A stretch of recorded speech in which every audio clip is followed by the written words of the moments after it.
ಈ ತಾರತಮ್ಯ ಹೋಗಲಾಡಿಸಲಿಕ್ಕೆ ನಾವು ಪಾಸಿಟಿವ್ ಆಗಿದ್ದೀವಿ. We are positive.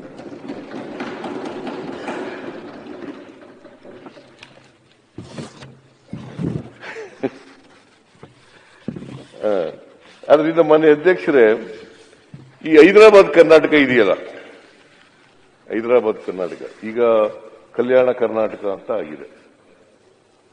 ರಾಯರೆಡ್ಡಿ ಅವರೇ, ಕಲ್ಯಾಣ ಕರ್ನಾಟಕ ಅಲ್ಲಿ ಬಸವ ಕಲ್ಯಾಣ ಇತ್ತಲ್ಲ, ಮಾನ್ಯ ಯತ್ನಾಳ್ ಅವರೇ, ಬಸವ ಕಲ್ಯಾಣ ಏನೋದು ಏನ್ ಹೇಳಿ? ಬಸವಣ್ಣನವರ ಕಾರ್ಯಕ್ಷೇತ್ರ, ಅಲ್ಲೇ ಅನುಭವ ಮಂಟಪ ಇದ್ದದ್ದು.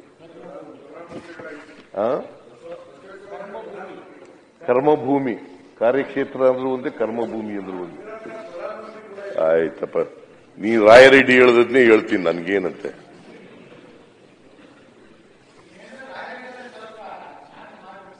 ಎಲ್ಲ ಶಾಂತ ಏನಿಲ್ಲ, ಅವ್ರು ಶಾಂತವಾಗಿದ್ದಾರೆ. ನೀವು ಎಷ್ಟೇ ಪಂಪ್ ಹೊಡೆದ್ರು ಕೂಡ ಅವ್ರು ಶಾಂತವಾಗಿ ಇರ್ತಾರೆ. ಇಡೀ ನಿಮ್ ಸಮುದಾಯ ನಿಮ್ ಶಾಂತ ಮಾಡತ್ರ ಕಾಯ್ಕೊಂಡು ಕೂತಿದೆ. ಅದರಿಂದ ಮಾನ್ಯ ಅಧ್ಯಕ್ಷರೇ, ಹೈದರಾಬಾದ್ ಕರ್ನಾಟಕಕ್ಕೆ ಈಗ ರಾಯರೆಡ್ಡಿ ಅವರು ಮಾತಾಡಿದ್ರು, ಶಾಂತಿ ಮಾಡೋ ಆಗುದಿಲ್ಲ ಅಂತ ಅವ್ರು ಹೇಳಿದ್ರು. ಪಾಪ ಅವ್ರು ನಾನು ಶಾಂತಿ ಮಾಡಬಾರ್ದತ್ತೆ ಅದೊಂದು ಟೀಮ್ ಕಟ್ಕೊಂಡು ಬಿಟ್ಟಾರೆ.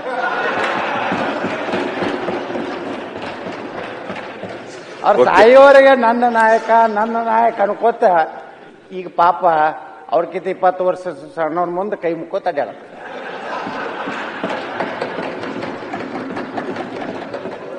ಇಲ್ಲಿ ಈಗ ರಾಜಕೀಯದಲ್ಲಿ ಇವೆಲ್ಲ ಇರ್ತವೆ, ಏರಿಳಿತಗಳೆಲ್ಲ ಇರ್ತವೆ ಅಲ್ವಾ ಅಶೋಕ್? ಇರಲೇಬೇಕು, ಅವು ಇರಲೇಬೇಕು. ರಾಜಕೀಯದಲ್ಲಿ ಏರಿಳಿತಗಳೆಲ್ಲ ಇರ್ತವೆ. ಈಗ ವಿಜಯೇಂದ್ರನ ಅಧ್ಯಕ್ಷ ಮಾಡ್ಕೊಂಡಿಲ್ವಿ ಇವರು? ಏನ್ ಅದೇ ಅವ್ರು ಹೇಳಿದ್ದು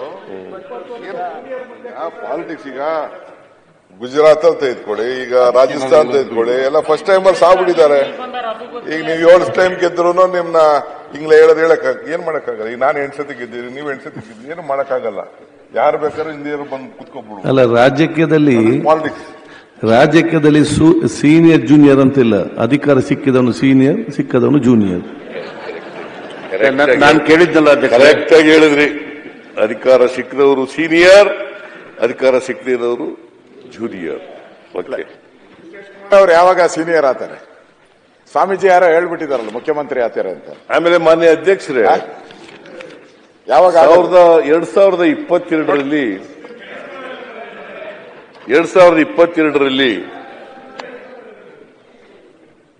ಈ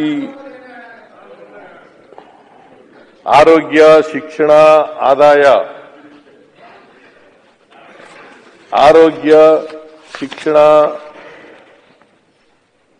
ಆದಾಯ ಇದ್ರ ಮೇಲೆ ಮಾನವ ಅಭಿವೃದ್ಧಿ ಸೂಚ್ಯಂಕ ಮಾಡ್ತಾರೆ. ಅದು 2022ರಲ್ಲಿ ಬಿಡುಗಡೆಯಾಗಿದೆ. 2022ರಲ್ಲಿ ಬಿಡುಗಡೆಯಾಗಿದೆ.